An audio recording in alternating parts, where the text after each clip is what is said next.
قبر سے آئے میرے محل قاف، بیٹا تیری مصیبت غربت پما پھرا، بس آئے حسین بس کے ہلال شک گریا، حسین بس کے ہلال شک گریا،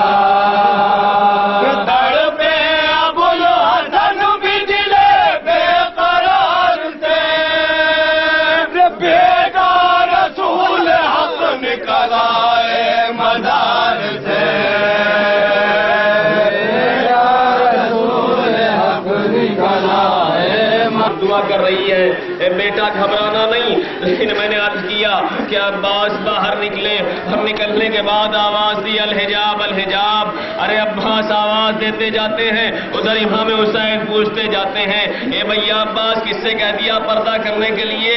عباس نے آواز دی اے بابا جان ارے آسمانی مخلوق سے کہہ دیا۔ اب عزیزان گرامی حمید ابن مسلم راوی ہے، وہ کہتا ہے کہ جس وقت یہ قافلہ جب چلنے کے لیے تیار ہوا تو دائیں طرف جناب عباس تھے جناب زینب کے، اور بائیں طرف جناب علی اکبر تھے، اور ہر دلیر ہر امام حسین علیہ السلام کا جانثار اپنے اپنے حصے کی آیت پڑھتا جاتا تھا۔ ایک مرتبہ جناب عباس نے سورہ یاسین پڑھی، اور اس کے بعد جناب علی اکبر نے سورہ مزمل پڑھی، اور محمد نے سورہ کوثر پڑھا۔ ارے ہر دلیر اپنے اپنے حصے کی آیتیں پڑھتا جاتا ہے۔ میرا کہنے کا مطلب یہ ہے کہ جناب زینب کو کس شان سے رخصت کیا جا رہا ہے، کس شان سے مدینے سے نکالا جا رہا ہے۔ حمید ابن مسلم کہتا ہے کہ کسی نے مجھ سے پوچھا کہ یہ کون بی بی ہے کہ جس کی پردہ داری عباس بھی کر رہے ہیں، علی اکبر بھی کر رہے ہیں، قاسم بھی ساتھ میں ہیں، اور محمد بھی ہیں، عجیب منزل ہے۔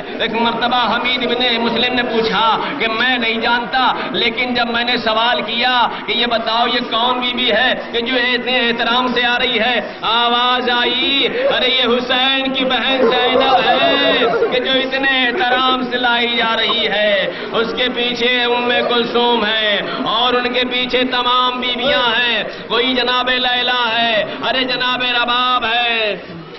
دین کیا مطلب؟ دین کا مطلب کوئی ایک مذہب کے لیے نہیں امام حسین اٹھ رہے ہیں، بلکہ امام حسین انسانیت کے لیے کھڑے ہوئے ہیں، اس لیے کہ امام حسین نے صرف شیعت کو نہیں بچایا، امام حسین نے صرف سنیوں کو نہیں بچایا، امام حسین نے کسی ایک قوم کے لیے نہیں ہے، بلکہ تمام جتنے بھی ارے دنیا میں عالم انسانیت کے لیے قدم اٹھایا ہے۔ اس لیے کہ یزید جیسا فاسق و فاجر انسان جو یہ چاہتا تھا کہ امام حسین میرے ہاتھ پر بیعت کر لیں، جیسا میں چاہتا ہوں ویسے امام حسین کرتے جائیں، لیکن سنیں جہاں جہاں حضرات ہیں اس بات کو ملاحظہ فرمائیے کہ ایک امام حسین نے اپنا وطن مبارک ایسے نہیں چھوڑا، بلکہ اس لیے کہ یزید وہیں پر رہ رہا تھا اور یہ کہتا تھا کہ مجھ سے بیعت کیا جائے، مجھ سے جیسے میں کہوں ایسے کیا جائے، لیکن دین کا مذاق اڑا رہا تھا۔ ایسے مذاق وہ آپ ملاحظہ فرمائیے، یزید ہاتھ میں گلاس رکھتا تھا، اس میں شراب ہوتی تھی، اور شراب کے جب بلبلے آتے تھے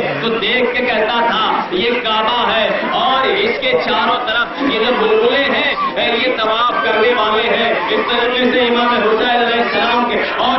محمد کے دین کا مذاق اڑایا جا رہا تھا۔ امام حسین کو یہ گوارا نہ ہوا، امام حسین کو یہ منظور نہ ہوا کہ یزید ہمارے نانا کے دین کا مذاق اڑائے۔ ہم میں یہ طاقت ہے، ارے ہمیں چاہے اپنا گھر چھوڑنا پڑے، چاہے اپنی بہن کا پردہ دینا پڑے، چاہے مجھے اپنے بھائی 32 سال کے جو 32 سال کا میرا بھائی ہے اس کے بازو اٹھانا پڑے، چاہے اس کے بازو گرم ہو جائے، چاہے مجھے علی اکبر کا سینہ دینا پڑے، اور یہاں تک کہ امام حسین نے آواز دی اے نانا کے دین تم نے اگر خون کم ہو گیا ہے، اگر تیری سانسیں کم ہو گئی ہیں، اگر تیری نبضیں نہیں چل رہی ہے تو میں تیرے لیے خون پیش کرنے کے لیے کھڑا ہو گیا ہوں۔ میرے پاس عباس جیسا بھائی موجود ہے، میرے پاس علی اکبر جیسا بیٹا موجود ہے، میرے پاس اور محمد جیسے بھانجے موجود ہیں، اور میرے پاس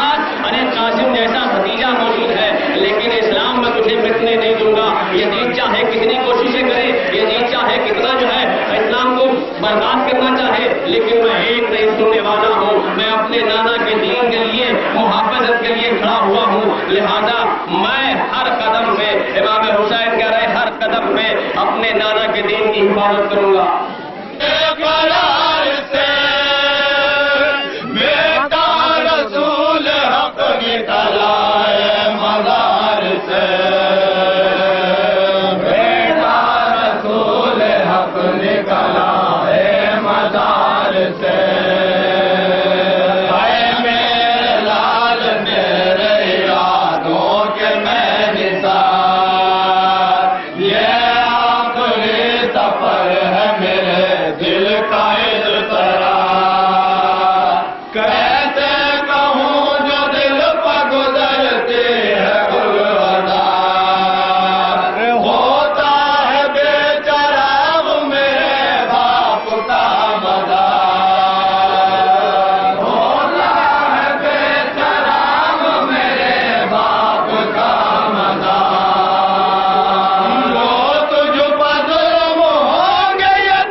کے ساتھ، زہرا نگال ہوگی ہر ایک تازہ غم کے ساتھ، میرا کلیجہ نکلے گا پوتے کے دم کے ساتھ،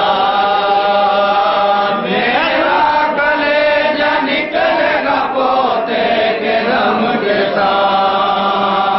گھبرانا میرے چاند ہر ایک غم اٹھاؤں گی، میں تیرے ساتھ لاش اکبر کو جاؤں گی۔ اور اس وقت جس وقت بچی کی آواز آئی، اسے کیا کہتے ہیں، امام حسین علیہ السلام کی آواز، بچی کی آواز آئی، زہرا نے کہا بابا جان، ارے اگر مجھے لے کے نہیں جا رہے ہو تو کم سے کم اتنا تو کرو کہ اصل تو مجھے میری گود میں دے دو، اصل تو میرے ملنے کے لیے مجھے دو آغوش میں دے دو۔ ایک مرتبہ